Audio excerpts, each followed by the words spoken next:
Hola comunidad, ¿ustedes creen en las leyendas? Dicen que todas están basadas en alguna verdad. ¿Creen en las historias que cuentan sobre tesoros enterrados en haciendas y fincas? Tesoros que terminan por traer desgracias a quienes se atreven a sacarlos. Bueno, pues hoy traemos una historia relacionada a ese tema. Pónganse cómodos que ya inicia nuestra siguiente historia. Antonio comenzó a trabajar en una finca que se extendía por varias hectáreas de tierra. Ahí se cultivaba naranja. Era un trabajo sencillo y la paga era buena. Sin embargo, el patrón tenía algunas instrucciones un poco raras para el tipo de trabajo que desempeñaban. Eran 3 reglas que debían de cumplir independientemente de su labor. 1. Si el trabajo se alarga y se deben quedar de noche, se les pagará triple el día. Solo que al pasar por el camino que va para la salida, deben ir con la mirada agachada. Si ven o escuchan que les llaman, no deben voltear. 2. Pueden tomar algunas naranjas o frutos que se den en la finca y llevarlas a su casa. No se les cobrarán, pero no deben tomar del árbol de ciruela que se encuentra en los límites de la finca. 3. En la entrada de la finca hay una mecedora colocada a un lado de un almendro. Esa mecedora no debe moverse de ahí. Allí vive la mecedora. Ni siquiera deben moverla si intentan barrer o arreglar. La mecedora jamás debe quitarse de ese lugar. Eran unas reglas sencillas de seguir, pero eso no quitaba el hecho de que fueran un poco extrañas. Antonio no lo pensó de más y comenzó con el trabajo. Los primeros días le tocó fumigar. No tenía dificultad alguna. Terminaba temprano y se iba a su casa, de manera que no convivía con los demás trabajadores de forma cercana. Una mañana el patrón llegó y les dijo que por la noche iba a ocupar a 3 trabajadores. Recibirían un encargo de fertilizante, debían recibirlo y acomodarlo. A los que se quedaran se les pagaría el triple.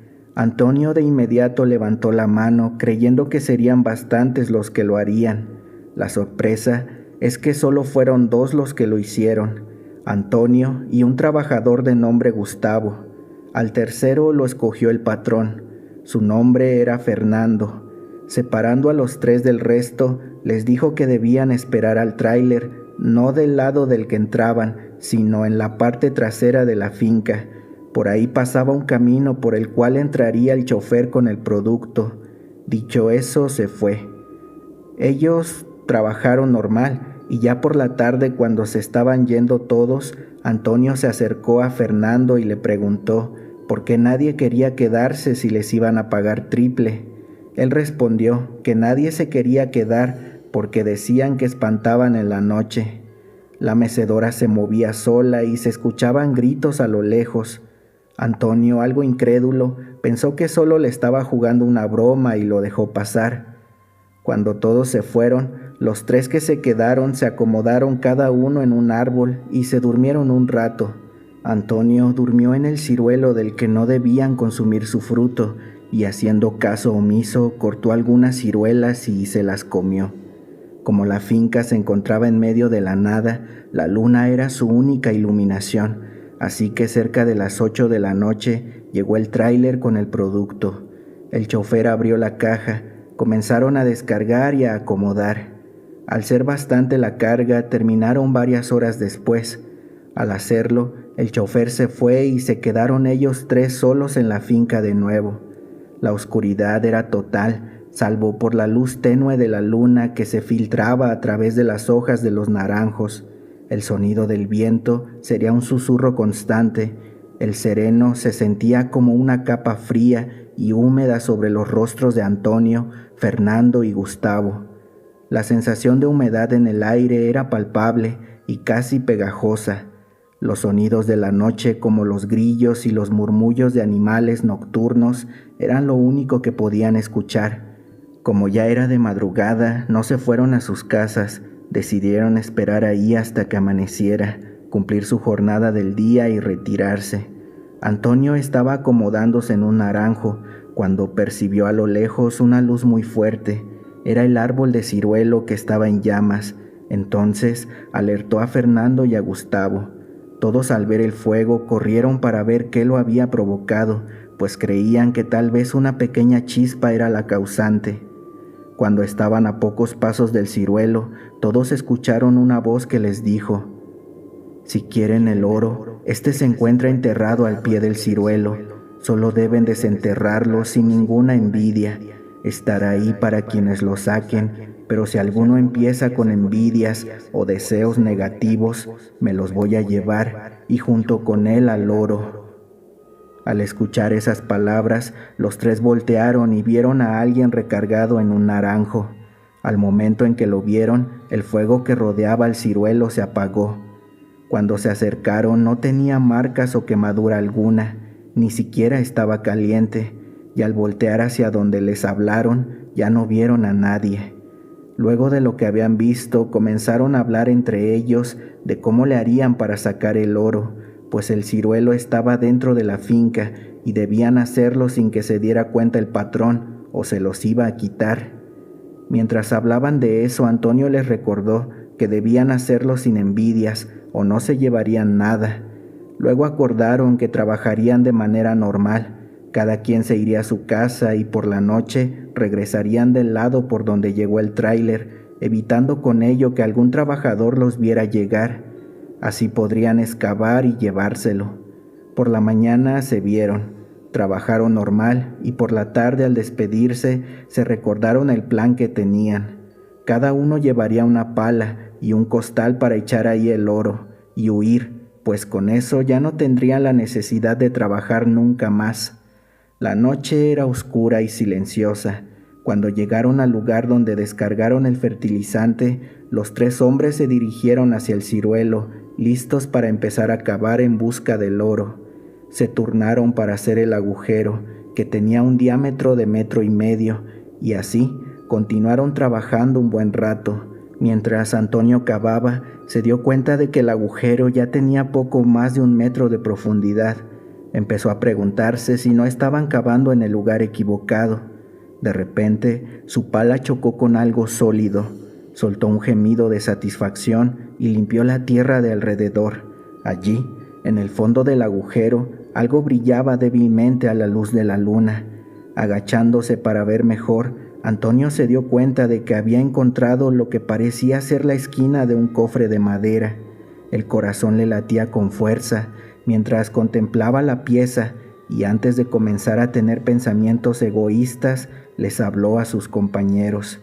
Gustavo y Fernando se acercaron y vieron lo mismo que Antonio, y mientras éste les decía que lo ayudaran a sacar el cofre, Gustavo tomó la palabra. «Oigan, ¿y si lo sacamos mañana después de trabajar? Ya no tarda en amanecer. Además, ya estamos muy cansados. Así ponemos unos costales de fertilizantes por encima para tapar el agujero. Nos llevamos las palas por si acaso viene otro trabajador y que le dé curiosidad que haya palas aquí». Antonio y Fernando le dijeron: «Pero ya está aquí el cofre, hay que llevarlo con nosotros de una vez». Gustavo insistió en que lo dejaran ahí, que lo taparan y regresaran a la misma hora en que llegaron.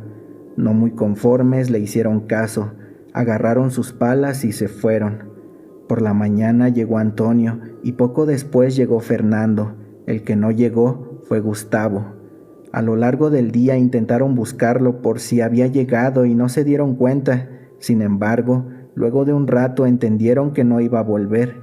Discretamente y tratando de no ser vistos por sus demás compañeros de la finca, Antonio y Fernando se dirigieron hacia el ciruelo, temiendo que Gustavo haya regresado cuando los convenció de irse para quedarse con el cofre para él solo.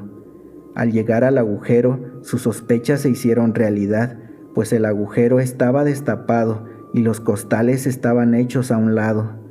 Cuando se acercaron, vieron que a unos pasos estaba la pala que usó Gustavo. Estaba tirada, como si la hubieran aventado, y en los costales habían rastros como de sangre. Pensando que el cofre ya era viejo, al sacarlo alguna de las asas se pudo haber zafado lastimándole así la mano. Mientras Antonio veía que eran varios los costales que tenían sangre, Fernando tomó la pala que estaba tirada e intentó cavar, pues no parecía ser más profundo el agujero que como lo dejaron por la madrugada. Al dar un golpe con la pala en tierra, ésta rebotó y pareció sacar chispas.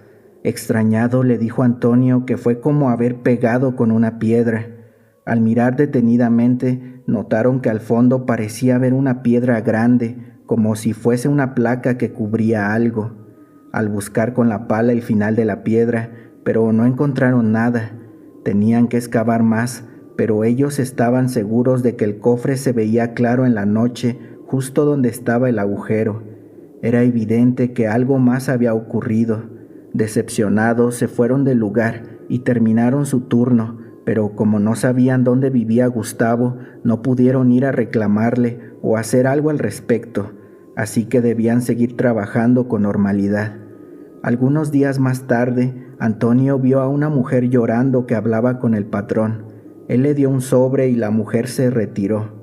Al no poder hacer preguntas, siguió con lo suyo. Horas después, mandó llamar a Antonio y Fernando. Cuando estos llegaron, les dijo: «Sé lo que hicieron hace unos días. No les voy a hacer nada por intentar llevarse el oro, pero sí necesito que hagan algo por mí. Hoy en la noche los veo frente al ciruelo. Traigan sus palas». Desconcertados y sin replicar, le respondieron que sí, que en la noche regresaban.